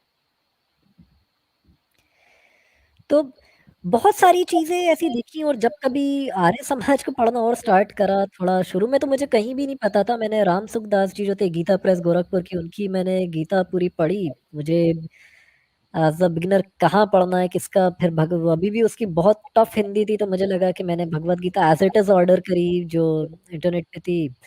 और फिर उसके बाद एक दोस्त था, तो मुझे नहीं पता था वो, उसने मुझे अगड़ानंद जी हैं, उनकी एक उसने मुझे गिफ्ट करी, उनकी कमेंट्री जो थी और ट्रांसलेशन, तो मैंने इन तीनों को मिला के पढ़ना स्टार्ट करा कि चलो उधर से समझा जाए और उन्हीं को पढ़ा जाए। तो बहुत सारी चीज़ें मुझे देखता गया कि कई चीज़ें ऐसी हैं जो फिर उसके बाद कभी थोड़ा इनको, मिशन आर्यवर्त एक चैनल था उसको सुनना स्टार्ट करा, उधर मैं देखने लगा वीडियोस बहुत सारी। फिर उसके बाद कभी राहुल आर्य का चैनल बहुत ज़्यादा सुनता गया, तो मुझे एक बहुत वो हुआ कि यार ये तो बहुत कुछ ऐसी चीज़ें बता दी जो बचपन से, और जो ऐसे इनकी किताबों में तो कहीं नहीं है, किताबों में कहीं नहीं है, और दूर दूर तक कहीं नहीं है, बट बदनाम करके मुस्लिम्स ने उसे भर दिया, और वो अब एक आम सोसाइटी का वो हिस्सा हो गई है। जैसे अब ये करते हैं कि द्रौपदी ने पांचों पांडवों से शादी करी थी, ये मजाक उड़ाते हैं कि फिर इस्लाम में चार वो क्यों नहीं हो सकती हैं, हालांकि ऐसा कहीं नहीं था। आर्य समाज को जब पढ़ा तो कहा सिर्फ युधिष्ठिर की पत्नी थी वो, और किसी भी दूसरे की वो पत्नी नहीं थी, बल्कि सिर्फ उनकी पत्नी थी। और ये चीजें जो हैं, जब आप देखते हो कि क्या चीजें, कि अगर आप कभी देखते हो तो बहुत सारी चीजें सुलझ जाती हैं आर्य समाज से। कास्ट सिस्टम पे कोई अटैक नहीं कर सकता, कोई आप पे किसी तरह के अंधविश्वास पे अटैक नहीं कर सकता। जहाँ पे कृष्ण जी को इन्होंने माखन चोर बना दिया, जिनके पास इतनी गाय थी वो माखन चोराएंगे, मतलब एक अब उन्होंने कोई कभी कुछ नहीं चुराया अपनी लाइफ में, उनको कहीं रासलीलाओं के नाम पे बदनाम कर दिया। तो जब ये चीज़ देखी कि किताबों में है ही नहीं, ये तो अब बेवकूफ़ लोग इनमें मान रहे हैं कि रासलीलाएँ, कपड़े चुराना, ये करना, वो करना, वो छोटी जात का था तो वो उसका अंगूठा भाई माँग लिया एग्ज़ैक्टली द्रोणाचार्य ने। बहुत ऐसे रासलीला करते हैं। मिसकंसेप्शंस आए हाँ, जो इधर देखे तो वो कम्युनिटी अ, एक बस एक रिफ़ॉर्म माँग रही है और हमें उसको रिफ़ॉर्म करना पड़ेगा, उसको किसी तरह उसे भी हमें एजुकेट करना पड़ेगा ताकि अगर हम को टाइम पे अगर हमने उसे जगा दिया तो बहुत ही क्योंकि उसे टाइम रहते जगाने की ज़रूरत है क्योंकि अगर वो इतना लेट अगर वो जागेगी तो अफ़गानिस्तान में अपना लॉस भुगत लिया, पाकिस्तान उससे चला गया, अखंड भारत में से अफ़गानिस्तान गया, उसके हाथ से बांग्लादेश गया, उसके हाथ से और भी बहुत वो हो जाएगा, कश्मीर पूरा उससे चला ही गया है, वो अब नहीं है। केरला साइड क्या हो रहा है हमें पता है, तो इवन कम्युनिस्ट हम पे किस तरह हावी हैं, मीडिया तो हमें कौन उसको से 3 टिप्स देना चाहते हैं हिंदुओं को जो वो करें ताकि ये जो मुस्लिम्स हैं ये जो है इसको समझें और कन्वर्ट मतलब इसको इस्लाम को छोड़ दें। फर्स्ट इसके लिए क्या बड़े गुरुकुल टिप्स की हैं ज़रूरत है। कि फर्स्ट आपके? गुरुकुल सिस्टम रिस्टोर करना पड़ेगा अगर इनको ठीक जगाना है। है। उसके बाद दूसरा कि एक इंसान ताकि खुद पढ़े भी, दुनिया में भी एक्सपर्ट हो और अपने रिलिजन को भी जाने, फिर उसके अपने रिलिजन नहीं, धर्म को जाने। फिर हुँ, उसके बाद अ, दूसरी चीज़ की ज़रूरत होगी कि वो एटलीस्ट डिसाइड करे कि मुझे भी दूसरों को पकड़ के उनकी घर वापसी करना है। जब वो खुद पढ़ लेगा, उसके पास नॉलेज होगा, वो खुद जान जाएगा कि हाँ, क्या उसके अंदर सही है, फिर वो दूसरों को समझा पाएगा। जब खुद अपना इलाज कर लेगा अभी दिक्कत ये वो खुद बीमार है, तो दूसरे का इलाज क्या करेगा? जब वो खुद अपना इलाज कर लेगा, तो फिर वो दूसरे मरीज़ों का इलाज कर पाएगा, जब खुद क्योर हो जाएगा। तो ये उसकी चीज़ें होंगी और फिर उसके बाद हमें ज़रूरत है कि उनके अपनी किताबों को जान लिया ताकि हम उन्हें समझा पाएँ, हम उनको भी पढ़ें ताकि हम उनको भी इस चीज़ से निकाल पाएँ और एक-दूसरे को एक फाइनेंशियल यूनिटी रखें यार। जो अजीब चीज़ ये है कि जो हथियार इनके हाथ में होने थे रक्षा के लिए इनकी, वो इन्होंने मूर्तियों के हाथ में दे दिए।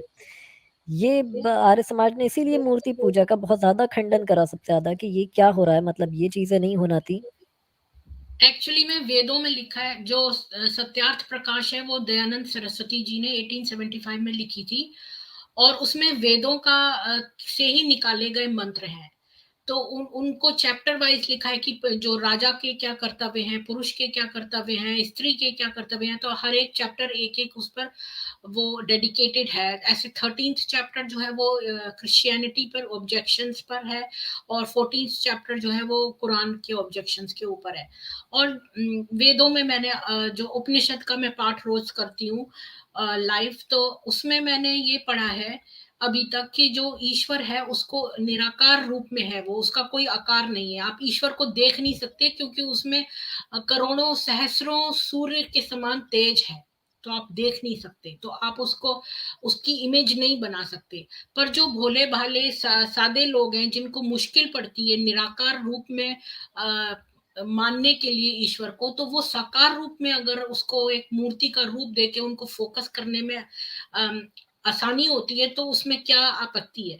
उसमें कोई ये मुझे आपत्ति नहीं है। लग रहा है कि राम प्रकाश शर्मा जी वो बार-बार कह रहे हैं फैज़ सर आपके विचार अच्छे हैं, मैं अपोस्टेट इमाम हूँ, मुझे लग रहा है एक फैज़ नाम का एक और एक्स मुस्लिम उसकी आवाज़ मुझसे बहुत मिलती है वो, मुझे लग रहा है कि मुझे उससे कन्फ्यूज़ कर रहे हैं, तो अच्छा। मैं फैज़ नहीं हूँ।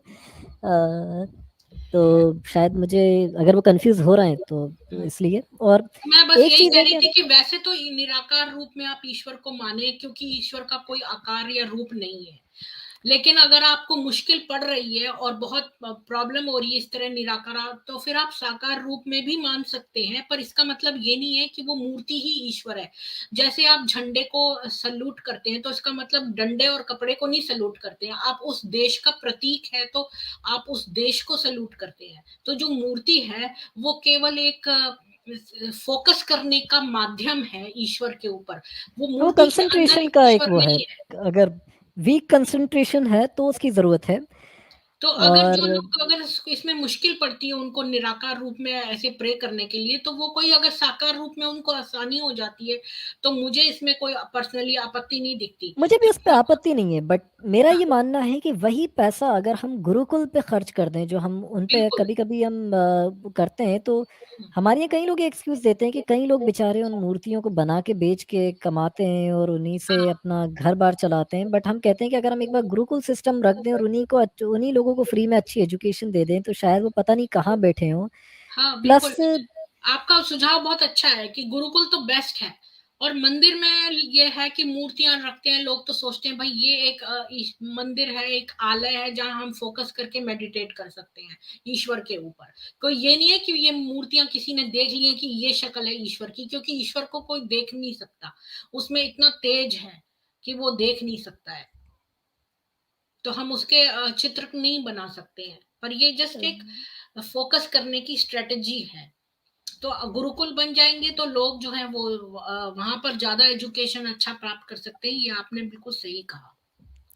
अब मैंने कहीं वही पैसा हम हमारी ये कर सकते हैं कि कम्युनिटी के लोगों को जॉब देने के लिए, जो अनएम्प्लॉयड हैं या जिनको एजुकेशन की ज़रूरत है, जो चाह रहे हैं एक अच्छी एजुकेशन बट मिल नहीं रहा। और हमें पर्सनली तो एक अपने मतलब लोग इतनी अजीब सोच हो चुकी है कि वो किसी मिशनरी स्कूल को गलत नहीं समझते हैं, बट वो गुरुकुल सुन के ये समझ लगते हैं कोई बड़ी आउटडेटेड चीज़ होगी। तो हमें उस चीज़ को भी एक दूर करना है कि जब हम एक एक अच्छा एक मॉडर्न एक कॉन्सेप्ट लेकर आएंगे और उस पुरानी चीज को एक वापस रिस्टोर करेंगे, रिवाइव करेंगे, तो फिर लोगों को बहुत सारे मिसकंसेप्शन दूर होंगे और हम बहुत कुछ ऐसा कर देंगे। अब हमारे यहाँ कम्युनिटी के लोग, हम कई बार 1000 करोड़ की मूर्ति बनाने की बात करते हैं कि क्यों ना इतने 1000 करोड़ की हम राम जी की मूर्ति बना लें या हनुमान की। यार उसी पैसे में कितने हिंदूज को जॉब दी जा सकती है, कितने लोगों को आप एजुकेट करके ट्रेन करके बिठा सकते हो जो सिस्टम में आपके काम आए। उससे किसी को आप क्योंकि वो बात ये चीज ना अगर कि कर क्योंकि लोगों ने मस्जिदें इतनी बना रखी हैं और इतनी सारी मुसलमानी चीजें मौजूद हैं, तो इसलिए हिंदुओं के लिए भी कुछ होना चाहिए। और अगर वो मंदिर में उनको सम्मिलित होते हैं एक साथ, कल्चरल एक्सचेंज भी तो होता है, तो इसलिए मंदिर का भी जो है अपना महत्व है। तो मैं ये नहीं कहती हूँ, जो आर्य समाजी हैं वो मंत्र जाप में ज्यादा विश्वास रखते हैं, तो आपको अगर मंदिर में भी लोग सम्मिलित होते हैं, ये हमारा कल्चरल धरोहर है, एक हिंदुओं की सनातन धरोहर है, तो इसलिए वो उस पर पैसा खर्चते हैं और उनसे उनको खुशी मिलती है। तो ठीक है, वो तो है ही कि अगर जो एम्प्लॉयमेंट ज्यादा तब होगा जब पॉपुलेशन कम होगी, और पैसों की वजह से नहीं, ये पॉपुलेशन की वजह से रिसोर्सेस कम होते हैं। जैसे अगर आपके बहुत पॉपुलेशन ज्यादा है और रिसोर्सेस उतने ही है, तो फिर वो उनके रिसोर्सेस खींच लेते हैं। और मैं आपसे ये पूछना चाहती हूँ कि आपका रुझान क्रिश्चियनिटी की तरफ है या सनातन की तरफ है? नहीं, क्रिश्चियनिटी की तरफ तो मेरा रुझान कभी जिंदगी में नहीं रहा, कभी भी नहीं। ये जैसे हालत है कि एडम हाँ। सीकर है, एडम सीकर है, और जो कई सारे हैं जो ये फौरन इस्लाम छोड़ के क्रिश्चियनिटी में आ जाते हैं, क्योंकि वो भी एक तरह का अब्राहमिक रिलीजन है और उनकी भी एक किताब एक प्रॉफिट, तो वो सिमिलैरिटी से उनको बड़ा ईज ऑफ ट्रांजिशन बहुत है उनके लिए।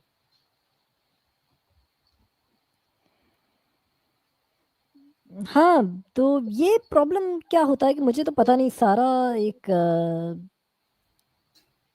मेरा ब्राह्मणिक रिलीजन से बड़ा एक पता नहीं क्योंकि यही होता है कि पूरी चीज़ें मुझे वो नहीं लगती, क्योंकि वहाँ भी एनिमल के लिए वही है, जैसे यहूदियों में कोशर कह देते हैं, वही हलाल तरीका है ये पूरा, जैसे मुस्लिम जानवर को वो करते हैं। और वही इब्राहिम की भली ने इब्राहिम बोले स्टोरी हाँ, वही है, उसने भले ही अपने बेटे मुस्लिम मानते हैं इस्माइल को कुर्बान कर रहा था और वो एक भेड़ कुर्बान कर दी उसकी जगह, ये मानेंगे कि आइजैक जो था इसहाक उसको कुर्बान कर रहा था। तो मुझे कोई ठीक आ, है। अब मैं आपसे मतलब आप सनातन में हैं इंटरेस्टेड, क्योंकि आपको उसमें कुछ सत्यता नजर आई। सनातन हाँ, कहता है कि इसीलिए सत्य पे मैंने चलो। कहा कि मुझे इब्राहिमिक तो किसी भी रिलीजन पे, मैंने हालांकि ये हालत थी कि मैं इन्हीं दो रिलीजन को पढ़ रहा था, जुडाइज्म और क्रिश्चियनिटी को, बट कभी भी इन लोगों के लिए मेरे अंदर कोई इतना कोई इंटरेस्ट पैदा नहीं हुआ।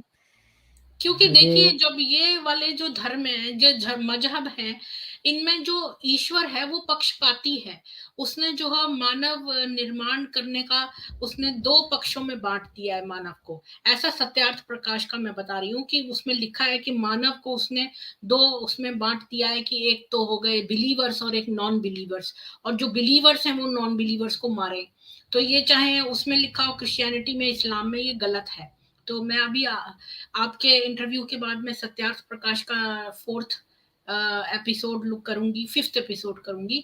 तो उसमें मैं वही 14th चैप्टर डिस्कस कर रही हूँ अभी, जिसके पॉइंट्स हैं जो कुरान के खिलाफ हैं। तो उसी में मैंने अभी तक कई सारे पॉइंट्स जो हैं वो पक्षपाती ईश्वर के देखे हैं कि इन जो अल्लाह है वो बहुत ही पक्षपाती है और उधार मांगता है और लोगों को लड़ने की सलाह देता है, और अजीब-अजीब उसमें इस तरह की चीज़ें दी हुई हैं साफ-साफ, जो कि बिल्कुल ही बताती हैं कि ये ईश्वर कृत किताब नहीं है, कुरान।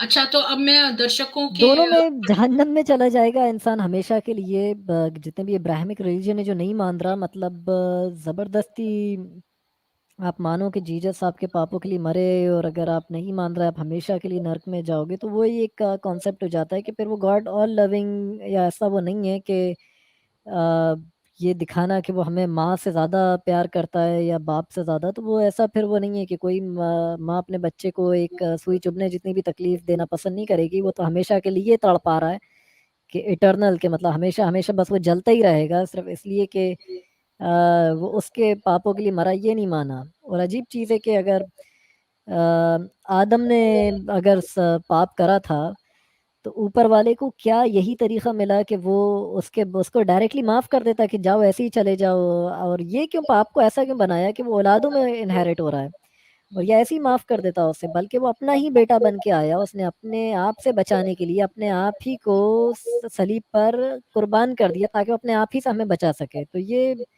एक पूरा तो आप एक सनातन से प्रभावित हैं?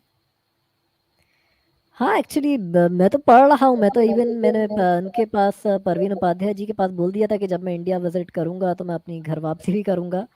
मैंने उनसे ये तक वो कह दिया था। अब और अ, बस अब मैं जल्दी ही इंडिया आऊंगा तो कॉफ़ी आपकी साइड एक आप पे ड्यू। मैं तो कनाडा में हूँ, तो जब आप कनाडा आए तो मेरे से ज़रूर मिलें। यहाँ पर तारक फ़तेह जी रहते हैं टोरंटो में, लेकिन मैंने उनको कभी मिलने की कोशिश नहीं की क्योंकि वो हाई लेवल का अलतकिया करते हैं। वो कहते हैं अल्लाह का इस्लाम अलग है और मौलवी का हाँ, वो बकवास इस्लाम है। अलग है। वो इसीलिए मैं सिर्फ हदीस पे बात करता हूँ, ताकि कभी भी कोई मुस्लिम, मैं कभी मुस्लिम कम्युनिटी क्या कर रही है मुझे उस पे मैं कभी वो नहीं करता। मैं ये कहता हूँ कि अगर कि कोई मुस्लिम अच्छा है तो फिर उसने इस्लाम नहीं पढ़ा इसलिए अच्छा है, वरना वो अच्छा नहीं होता। और हुँ। अगर ये इस्लाम है कि अल्लाह का इस्लाम ये है, मोहम्मद का इस्लाम, कि अब मुझे कोई ये ना दिखाए कि अल्लाह का मुल्ला का इस्लाम मोहम्मद के इस्लाम और अल्लाह के इस्लाम से कम गंदा है। वो भी गंदा है, बट कम गंदा है। जो एक्चुअल टेक्स्ट है उससे भी ज़्यादा गंदा है। आप सुबुहुई खान खान कहती है सनातनी मुस्लिम, इस वर्ड से आपका क्या ओपिनियन है? आपने सनातनी मधु मुसलमान मधु किश्वर और जी के चैनल पे मेरी उनसे बातचीत देखी होगी फिर। नहीं, मैंने नहीं देखी। आप अच्छा, है देखना, आपका कोई उनके साथ मेरी व्यू? बातचीत हुई थी, डिस्कशन अच्छा, आपका देखना। अच्छा मैं देखूँगी, ये तो बड़ा इंटरेस्टिंग लग ऑलमोस्ट रहा है। 3 घंटे का डिबेट है अगर आप ओह माय जितना भी गॉड! देख पाओ। वो तो मैं आज ही देखूँगी। अच्छा, ये दर्शकों के कोई प्रश्न है तो ले लेते हैं। इमाम सर, आज आपकी स्ट्रीम नास्तिकों ने हाईजैक कर दी थी और आपको डोमिनेट करने की कोशिश की। क्या आपको ये समझ में आया? केदार सीकर पूछ रहे हैं।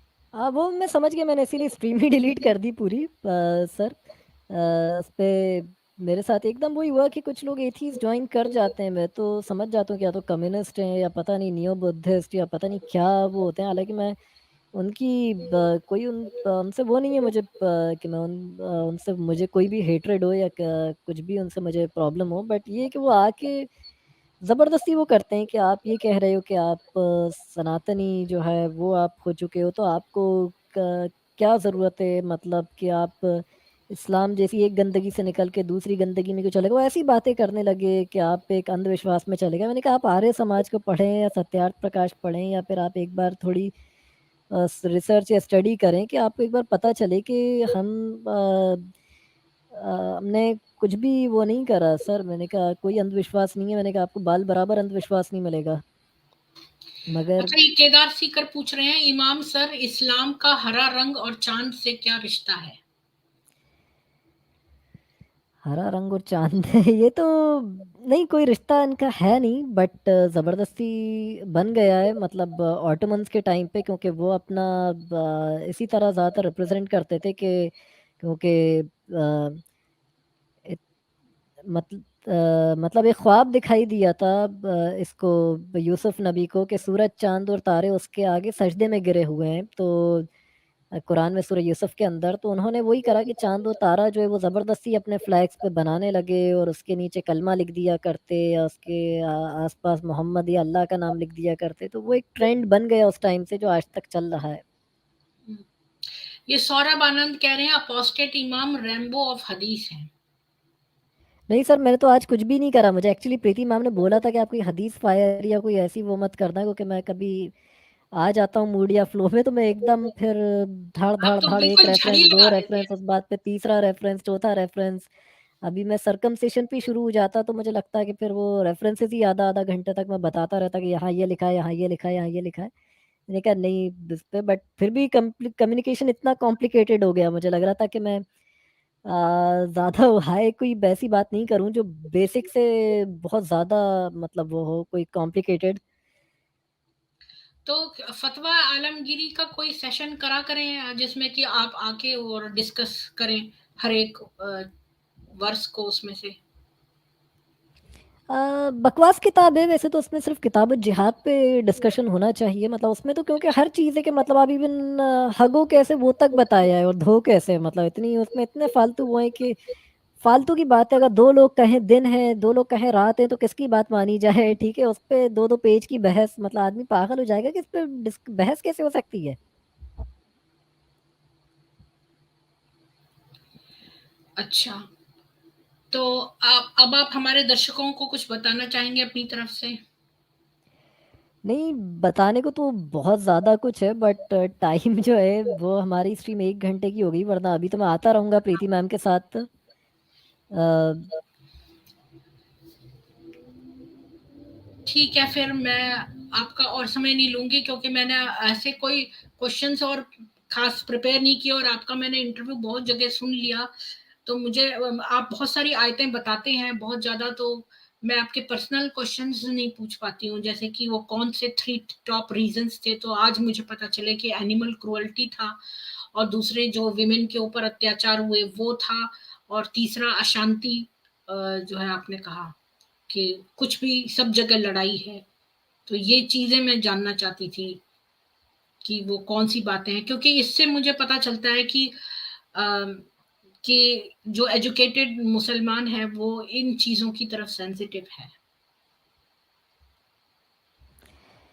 हाँ, तो चलें तो वैसे तो काफ़ी अच्छी स्ट्रीम थी। मुझे नहीं लग रहा कि शायद लाइव चैट में भी कोई सवाल है, नहीं शायद आई गेस है। कौन सा? मैं सारे चेक कर रही हूँ ऊपर से। तो ये लोग इमाम आपस में लास्ट बात। में इमाम साहब गुलाम औरतों को पर्दा ना करने की हदीस कौन सी है, उन्होंने हिंदी में लिखा है। तो सर एक्चुअली इस्लाम में पर्दा मतलब पहले तो बुखारी में ही है। बुखारी में हदीस 5085, 5159, सुनन नसाई में हदीस 3384, सही बुखारी में हदीस 371 भी है, सही मुस्लिम में हदीस 3497, 3450, 3501, इंटरनेशनल नंबरिंग के हिसाब से 1365 सी, 1365 ई, यानी सुन्ना .com पे 1365 सी और 65 ई सर्च करेंगे तो आ जाएगी। सुनन नसाई में 3382 पर है कि मोहम्मद ने खैबर के लोगों पर हमला कर दिया, यहूदियों पर, और फिर उसके बाद यहूदी जो थे अपने खेतों में काम कर रहे थे, तो वो मोहम्मद की फौज देख के एकदम डर के चीख के चिल्ला के भागे, और मोहम्मद ने कहा कि तबाह हो गया खैबर। मोहम्मद की कौम जहाँ जिस कौम पे हमला करती है, जिसको डराया गया होता है, तो उसकी सुबह बहुत भयानक होती है। और फिर उसके बाद मोहम्मद सब काफिरों को मारते हैं, जो भी जिंदा बच जाते हैं उन्हें गुलाम बना लेते हैं। और उसके बाद औरतों को गुलाम बना लिया जाता है, बच्चों को। सफ़िया भी मोहम्मद के हाथ लगती हैं, जो उनकी एक बीवी थी, उनकी एक पत्नी। और उसके बाद मोहम्मद जो हैं मतलब उनके मतलब खाना जो है वो करा जाता है कि मतलब लोग जो हैं सत्तू और खजूरें जो हैं वो एक चटाई पर रख के खा लेते हैं। और तो इसके बाद और पनीर होता है। तो उसके बाद सहाबा जो हैं वो मतलब कहते हैं कि सफ़िया जो है, जो अगर वो पर्दा करती है तो हम समझेंगे कि वो मोहम्मद की बीवी है और ये मोहम्मद का वलीमा था जो ये हुआ। और अगर सफ़िया पर्दा नहीं करती है तो हम समझेंगे कि वो मोहम्मद की ग़ुलामी है, क्योंकि वो मोहम्मद के हाथ जंग में लगी है। तो ग़ुलाम को पर्दा नहीं करवाया जाता मतलब, मगर लोगों ने देखा कि सफ़िया ने पर्दा कर रखा है तो वो समझ गए कि ये बीवी है। कुरान में जो पर्दे की आयत है सूरह अल-अहज़ाब सूरह नंबर 33 उसकी आयत नंबर 50, क्या नबी मुसलमान औरतों से कहिए कि वो अपने ऊपर मतलब चादर डालें। तो पूरी जो उसकी तफ़सीर करी गई है तो उसके ऊपर भी यही बात आई है कि मुसलमान औरतों से इसलिए पर्दा करवाया गया है कि कुरान के अंदर के ताकि पता चल जाए कि ये कोई गुलाम नहीं है, सेक्स स्लेव नहीं है। पता चल जाए कि ये जो है मतलब ये आज़ाद औरतें हैं, इसलिए मुसलमान औरतों से पर्दा करवाने का हुक्म है। तो गुलाम पर्दा नहीं करेगी। और भी चीज़ें थी, वो एकदम आज की स्ट्रीम मेरी थोड़ी ऐसी वो हो गई थी। सूरह अहज़ाब में आयत 59 पर आता है कि नबी कहिए अपनी बीवियों से, मुसलमान औरतों से और अपनी बेटियों से कि वो अपने ऊपर सर से लेके पैर तक चादर डालें, और यही उनके लिए बेहतर है कि ताकि उन्हें कोई सताए ना, परेशान ना करे। तो अब सताए ना, परेशान ना करे, इसलिए चादर डलवाई जा रही है। तो इस सताए ना, परेशान ना करे इसका क्या मतलब है? तो तफ़सीर इब्न कसीर में आता है आयत 59 के बारे में कि पेज 155 जो है दारुसलम से जो प्रिंटेड है कि इसलिए पर्दा कराने का बोला गया है कि उन्हें कोई सताए ना। तो सताए ना इसका मतलब ये है कि उन्हें कोई सेक्स स्लेव समझ के ना सताए, कि उनको खरीद कोई उनको बिना पर्दे के देखेगा, डिमांड करेगा कि यार तुमने इनके साथ अय्याशी कर ली तो हमें भी दे दो, हम खरीद लें इन्हें। तो उन्हें कोई सताए नहीं, तो इसलिए ये पर्दे का वो है। तो इस्लाम में पर्दा इसलिए है, एक्चुअली ये पर्दा इसलिए नहीं है कि इस्लाम बड़ा पर्दे वाला रिलीजन है, इसलिए ताकि आप पता चल जाए कि कौन जंग में हाथ लगी गुलाम औरतें हैं और कौन जो है मतलब एक्चुअली आज़ाद हैं। तो किनको आप खरीद सकते हो सेक्स स्लेव के तौर पे, किनको नहीं खरीद सकते हो। अच्छा, इमाम जी आपका बहुत-बहुत धन्यवाद मेरे चैनल पे आना, और पता ही नहीं चला तब टाइम बीत गया। लेकिन मैं आपको इनवाइट करती हूँ अपनी अभी जो मैं स्ट्रीम एक और स्टार्ट करने वाली हूँ सत्यार्थ प्रकाश के, जो मैं पॉइंट्स डिस्कस कर रही हूँ उसमें एक-एक पॉइंट में। तो कभी-कभी हमें मुश्किल पड़ती है, चूँकि आपको तो पूरी कुरान और हदीसें रटी पड़ी हैं, तो आप जैसा अगर व्यक्ति उसमें आ जाए पैनल पे, तो हमारे को बहुत भला हो जाए, क्योंकि मुझे कई बार कुछ चीजें समझ में नहीं आती। अभी कल मैं डिस्कस कर रही थी तो उसमें एक पॉइंट था कि अल्लाह उधार लेता है। तो हमने उसको कुरान में ढूंढा और उसको पाया, तो हमें हमको लोगों को बड़ा आश्चर्य हुआ कि ऐसी भी आयत है इसमें कि अल्लाह उधार ले रहा है। और किसी आदमी ने आके उधार दिया और उसने पूछा मोहम्मद से, तो मोहम्मद ने कहा कि उसने पूछा कि ये क्यों है, तो ये किसके लिए? तो मोहम्मद ने कहा ये इसलिए है ताकि आपको जन्नत मिल सके, आपके जन्नत के लिए। तो उसने पैसे दिए और मोहम्मद ने वो रख लिए हाँ, जमा। मोहम्मद पैसा लेता था कि ईमान वाले जो हैं नेक नियति से अल्लाह को कर्ज देते हैं यानी वो ऊपर वाले को कर्जा देते हैं, ठीक है? तो प्लीज आप आइए उस इसमें। अब मैं इसको क्लोज करती हूँ और आप उस स्ट्रीम को ज्वाइन करिए। तो हमें बड़ा, अगर आपके पास समय है तो मुझे बस हमें अभी बड़ा अच्छा लगेगा। थोड़ा ग्रोसरी कुछ लेने जाना है, ताकि फिर खाना भी बनाना पड़ेगा रात के लिए। अभी तो यहाँ शाम का टाइम हो रहा है, मतलब अभी साढ़े मतलब भी 4:45 हो रहा है अराउंड, तो इसका बात ये है कि अगर आप आएंगे ना, मैं बस 40 मिनट्स में खत्म कर दूंगी वो। आप 40 मिनट्स में ना, जो आप जो अच्छा एक्सप्लेन करेंगे ना, तो उससे हमारे पॉइंट्स जल्दी जल्दी कवर होंगे। ऐसे हमें ढूंढने पड़ते हैं। तो उसमें जो है वो लिखा हुआ है कि ये समीक्षा करी हुई है दयानंद सरस्वती ने जी ने हर एक पॉइंट पर, कि ये, और वो खाली कुरान की आयतें हैं, वो हदीसों से नहीं है। क्योंकि उसमें उन्होंने साफ लिखा है कि हदीसों पे सारे फिरके जो हैं वो डिफर करते हैं, इसलिए ये आयतें केवल और केवल कुरान से ली गई हैं। तो उसमें जो है वो हम कभी कभी कुछ सोच में पड़ जाते हैं, क्योंकि उस सेंटेंस कंस्ट्रक्शन उसका ऐसा है कि हमें समझ में नहीं आता। तो उसमें आप हमारी मदद कर सकते हैं, बहुत साबित हो सकते हैं, मददगार। जी मैम, मैं आपकी वैसे स्ट्रीम वो देखता हूँ, उसमें अगर कोई 40 ऐसा मिनट्स में आप कवर कर लेंगे जितने भी पॉइंट्स हुए। 40 मिनट्स बाद आप ग्रोसरी कर लेना। बस मेरा दोस्त जो है मतलब ग्रोसरी पे लेने के लिए मेरा वेट ही कर रहा होगा कि मैं उसके साथ कुछ ले आऊं, तो मुझे एकदम पता नहीं था आपकी इस टॉपिक पे स्ट्रीम है, वरना मैं उसको पहले से ही वो करके रखता है या पहले ही सब ले आता कि मुझे अच्छा, ढूंढना नहीं आप ले पड़ता था। आइए तो मैं, अब वो तो 12 बजे, अभी तो 15 मिनट है उसको स्टार्ट होने में, मतलब 10 मिनट है। तो आप ऐसा करिए, ग्रोसरी लेकर आने में आपको कितना समय लगेगा? या तो नहीं इसमें तो खैर इतना, मुझे शायद आधा घंटा लग जाए, तो मैं फिर भी मैं कोशिश करता हूँ कि ठीक मैं है, आ तो जाऊँ, जब आप तक ज्वाइन चल रहा कर हो बीच लेना। में ज्वाइन कर लूँ। मैं उसको मतलब थोड़ी तब तक मैं डिस्कस करूंगी और आप उसको बीच में आके ज्वाइन कर लेना फौरन। चले ठीक है मैम। ठीक है, फिर आप जल्दी जाइए, जल्दी आइए। चले ठीक है। ओके, नमस्ते। Thank you. आप सब देखने वालों को बहुत बहुत धन्यवाद, और आपका दिन शुभ बीते। और प्लीज सत्यार्थ प्रकाश वाले उसमें आप सब लोग इनवाइटेड हैं, और उसमें हम पैनल पे ले सकते हैं 5 लोगों को। और तो मतलब अपोस्टेट जी भी एक हो जाएंगे उसमें, और उसके बाद 4 लोग और। Thank you.